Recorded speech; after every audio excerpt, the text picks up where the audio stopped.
In 52 BCE, the most brilliant military commander in history made a decision that defied all logic. Julius Caesar ordered 50,000 Roman soldiers to build their own tomb. They would trap themselves between 80,000 enemies inside a fortress and 300,000 more approaching from outside. Think about that for a moment. 50,000 Romans voluntarily trapped between 380,000 enemies. No escape route, no possibility of retreat. Just walls they built with their own hands, sealing themselves between two massive armies that wanted nothing more than to see every last Roman dead. The fate of Western civilization hung on one impossible gamble. By the end of this video, you'll understand why the greatest military genius in history chose to bury his entire army alive, and how this suicidal strategy created the most dominant empire the world has ever seen. I'm going to reveal 3 things that will change how you see ancient warfare forever. First, the secret engineering marvel that turned a death trap into a killing machine. Second, the moment Caesar personally saved his army from complete annihilation. And third, how one surrendering chieftain's pride changed European history forever. But here's what doesn't make sense. Why would any commander trap his own retreat route? What engineering secret allowed 50,000 men to hold against 380,000? How did Caesar know Vercingetorix would surrender before his own men starved? How do you even feed 50,000 men while they're building 2 massive walls? How did the Romans fight in 2 directions simultaneously without losing their minds? And what personal vendetta drove Caesar to risk absolutely everything at this hilltop fortress in Gaul? To understand this insanity, I need to show you the impossible situation Caesar had created for himself. If you're fascinated by the untold stories of history's most decisive battles, hit that like button and subscribe for more epic war content. Ring the bell to never miss another tale of impossible military victories. Now, let me take you back to Gaul, where Caesar was about to rewrite the rules of warfare forever. Gaul in 52 BCE was a powder keg waiting to explode. For 6 years, Julius Caesar had been conquering tribe after tribe, claiming victory after victory. But conquest isn't the same as control, and the Gallic tribes were reaching their breaking point. Enter Vercingetorix, a name that would echo through history. This wasn't just another tribal chief. The Arverni prince had done something no Gallic leader had managed before. He united the impossible. Over 40 tribes that had been fighting each other for generations suddenly stood together under one banner. Think about that. Ancient enemies putting aside blood feuds to face a common threat. Caesar's situation was more precarious than most people realize. 6 years of conquest meant nothing if he couldn't hold it. Back in Rome, his political enemies were circling like vultures. The moment he showed weakness, the moment he failed, they'd strip him of his command. Without his legions, without his victories, Caesar would face exile or death. This wasn't just about glory, it was about survival. The Gallic Confederation represented something unprecedented. We're talking about warriors from the Atlantic coast to the Rhine, from the Mediterranean to the English Channel. Different languages, different gods, different ways of fighting, all united by one thing: hatred of Rome. For the first time in history, Gaul spoke with one voice, and that voice was calling for Roman blood. But here's where Caesar's genius becomes terrifying. When his scouts reported on Alesia, any reasonable commander would have looked for another target. The fortress sat on a plateau, surrounded by rivers and valleys. Natural defenses made it nearly impregnable. The high ground gave defenders every advantage. Attacking it was madness. Yet Caesar saw something others missed. Vercingetorix had made Alesia his stronghold, gathering 80,000 of his best warriors behind its walls. The Gallic leader thought he was safe, thought Caesar would never dare attack such a position. That overconfidence would prove fatal. The power dynamics were fascinating. Romans were the occupiers, the invaders who'd brought their laws and their eagles to free Gaul. But they were also the representatives of civilization, of order against chaos. The Gauls were freedom fighters, defending their homeland, but also warriors who practiced human sacrifice and collected enemy heads as trophies. Caesar needed this victory. Not wanted, needed. His entire career, His life, his place in history, depended on breaking Gallic resistance once and for all. Failure meant returning to Rome in chains. Success meant immortality. Vercingetorix needed this victory too. His people's independence, their way of life, their very identity as free Gauls hung in the balance. He'd united the tribes through strength and charisma, but that unity was fragile. One major defeat and it would shatter like glass. The geography of Alesia would become crucial. 2 rivers flanked the plateau. Hills surrounded the approaches. Any assault would have to climb steep slopes under missile fire. The fortress itself was a masterwork of Gallic engineering, with walls that had never been breached. But geography cuts both ways. Those same features that made Alesia impregnable also made it a trap. Once inside, Vercingetorix's army would need supplies. Those 80,000 warriors needed food, water, fodder for their horses. The fortress that protected them could also become their prison. When Caesar's scouts first saw Alesia's walls, they should have retreated. Instead, Caesar commanded 10 legions of Rome's finest soldiers. Not conscripts or militia. These were professionals who'd been fighting in Gaul for years. Each legion numbered around 5,000 men, equipped with standardized gear that made them the most efficient killing machines in the ancient world. The gladius, the scutum, the pilum weapons that conquered the known world. But here's the insane part nobody talks about. Caesar also had 10,000 Germanic cavalry. These weren't Romans, they were mercenaries from beyond the Rhine, warriors Rome had been fighting just years before.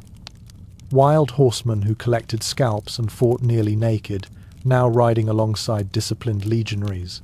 That's the kind of pragmatism that made Caesar dangerous. His inner circle read like a who's who of Roman history. Labienus, his second in command, a tactical genius in his own right. Mark Antony, young and hungry for glory, commanding his first major independent force, and strangest of all, Marcus Brutus, fighting loyally beside the man he'd one day assassinate. Imagine that irony. Caesar teaching his future killer how to win impossible battles. Inside Alesia, Vercingetorix commanded 80,000 Gallic warriors, but calling them an army misses the reality. This was a confederation of tribal warbands, each with different equipment, different fighting styles, different levels of discipline. Noble cavalry in mail armor fought alongside half-naked berserkers. Some carried fine Celtic swords, others made do with farming tools turned weapons. What happened next defied all military logic. Vercingetorix sent messengers to every corner of Gaul. The greatest hosting in Gallic history was called. Every tribe that could send warriors was commanded to march to Alesia's relief. The Confederation demanded 250,000 men, and incredibly, the tribes answered. The tactical geography became everyone's obsession.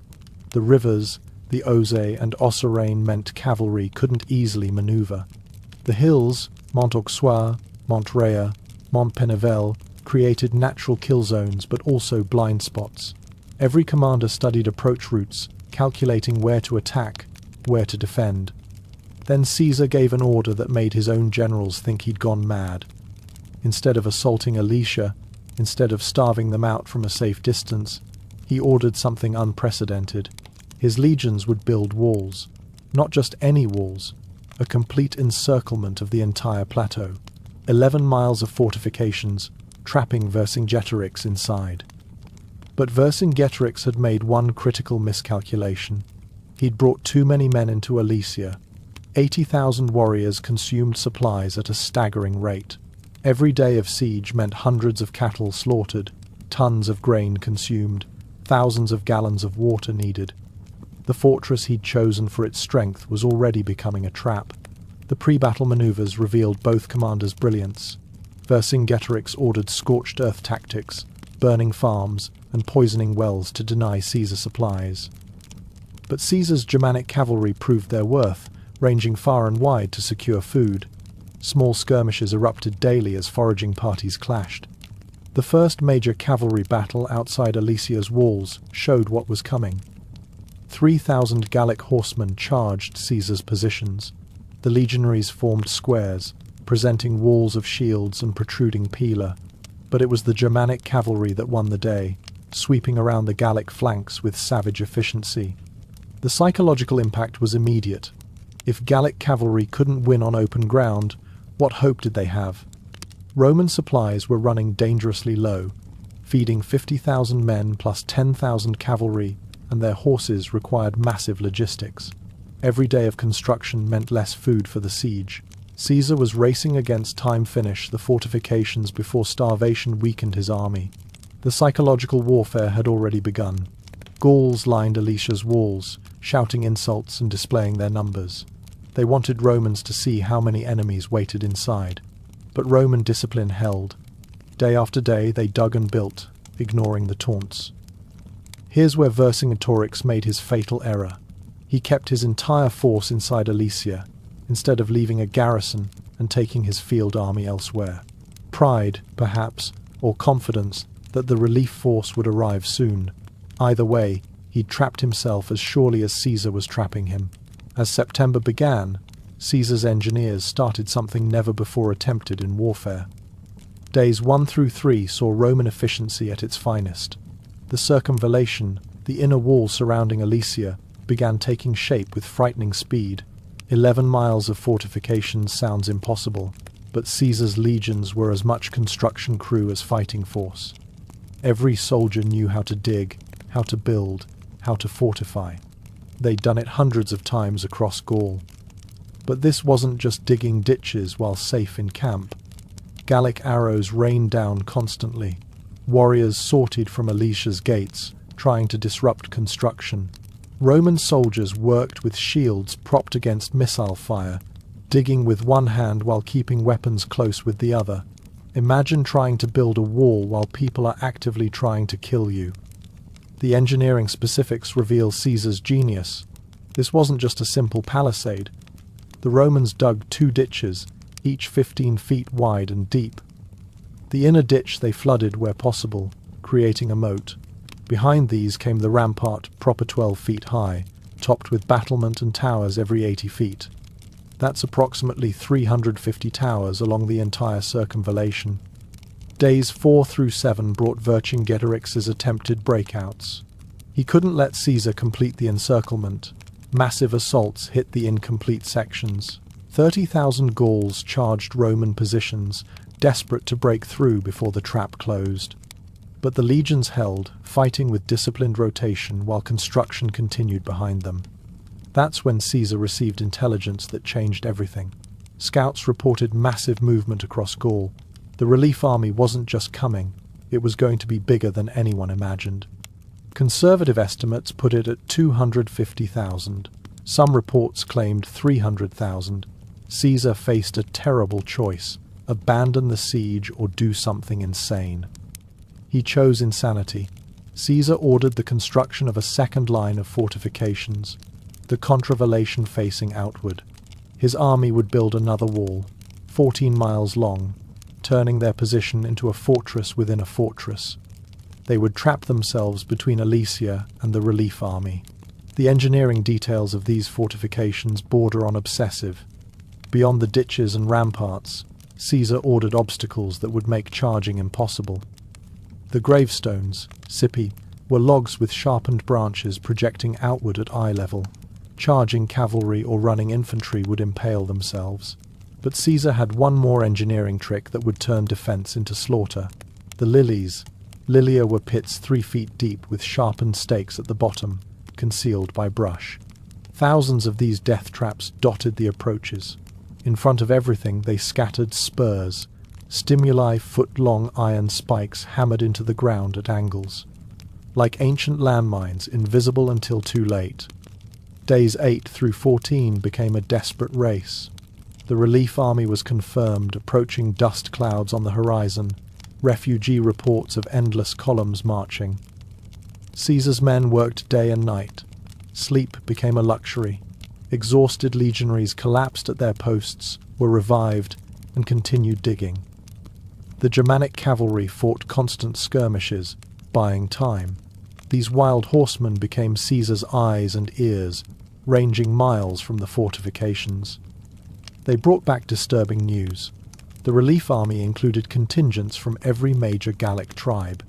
This wasn't just an army, it was a nation in arms. Food shortage